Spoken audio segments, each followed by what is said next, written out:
अखेर महायुती सरकारचं खाते वाटप जाहीर। मुख्यमंत्री फडणवीस 5 खात्याचे मंत्री, यामध्ये मुख्यमंत्री, गृहमंत्री, ऊर्जा मंत्री, कायदा मंत्री, माहिती प्रसिद्धी मंत्री, सामान्य प्रशासन हे खातं फडणवीसांकडे,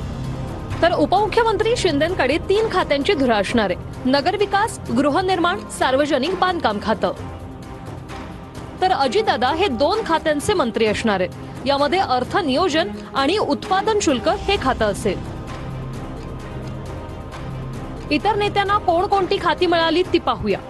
चंद्रशेखर बावनकुळेंकडे महसूल, राधाकृष्ण विखे पाटलांकडे जलसंधारण, गोदावरी कृष्णा खोरे, हसन मुश्रीफांकडे वैद्यकीय शिक्षण खातं, चंद्रकांत पाटलांकडे उच्च व तंत्र शिक्षण खातं, गिरीश महाजनांकडे जलसंधारण खाते, गुलाबराव पाटलांकडे पाणी पुरवठा खातं, गणेश नाईकांकडे वन खातं, दादा भुसे यांच्याकडे शालेय शिक्षण खातं, संजय राठोड हे माती व पाणी परीक्षण मंत्री असतील, धनंजय मुंडे हे अन्न व नागरी पुरवठा मंत्री असतील, मंगल प्रभात लोढा कौशल्य विकास रोजगार मंत्री असतील, उदय सामंत यांच्याकडे उद्योग आणि मराठी भाषा हे खातं आलेलं आहे, जयकुमार रावल यांच्याकडे विपणन आणि राजशिष्टाचार हे खातं देण्यात आलेलं आहे, तर पंकजा मुंडे या पर्यावरण आणि पशुसंवर्धन मंत्री असतील, अतुल सावे यांच्याकडे ओबीसी विकास आणि दुग्ध विकास हे खातं देण्यात आलेलं आहे, अशोक उईके यांच्याकडे आदिवासी विकास हे खातं देण्यात आलेलं आहे, तर शंभूराज देसाई यांच्या वाट्याला पर्यटन आणि खाण खातं आलेलं आहे, आशिष शेलार हे माहिती व तंत्रज्ञान मंत्री असतील,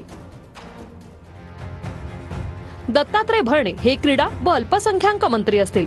आदिती तटकरे यांच्याकडे महिला व बालविकास खातं देण्यात आलेलं आहे, शिवेंद्रराजे भोसले हे सार्वजनिक बांधकाम मंत्री असतील, माणिकराव कोकाटे कृषी मंत्री असतील, जयकुमार गोरे यांच्याकडे ग्रामविकास व पंचायत राज हे खातं आहे, नरहरी झिरवाळ यांच्याकडे अन्न व औषध प्रशासन खातं आहे, संजय सावकारे यांच्याकडे वस्त्रोद्योग, संजय शिरसाट यांच्याकडे सामाजिक न्याय, प्रताप सरनाईक यांच्याकडे परिवहन, भरत गोगावले यांच्याकडे रोजगार हमी, मकरंद पाटील यांच्याकडे मदत व पुनर्वसन, नितेश राणे यांच्याकडे मत्स्य आणि बंदरे, आकाश फुंडकर यांच्याकडे कामगार खातं, बाबासाहेब पाटील यांच्याकडे सहकार खातं, प्रकाश आंबेडकर यांच्याकडे आरोग्य मंत्री खातं देण्यात आलेलं आहे। तर राज्यमंत्र्यांना कोणती खाती ते पाहूया। माधुरी मिसाळ यांच्याकडे सामाजिक न्याय अल्पसंख्याक खातं राज्य, आशिष जयस्वाल यांच्याकडे अर्थ नियोजन राज्य, मेघना बोर्डीकर यांच्याकडे आरोग्य राज्य खातं देण्यात आलेलं आहे, तर इंद्रनील नाईक यांच्याकडे उच्च व तंत्र शिक्षण राज्य खातं देण्यात आलेलं आहे, योगेश कदम यांच्याकडे गृह हे राज्य खातं देण्यात आलेलं आहे, पंकज भोयर यांच्याकडे गृहनिर्माण राज्य हे खातं देण्यात आलेलं आहे।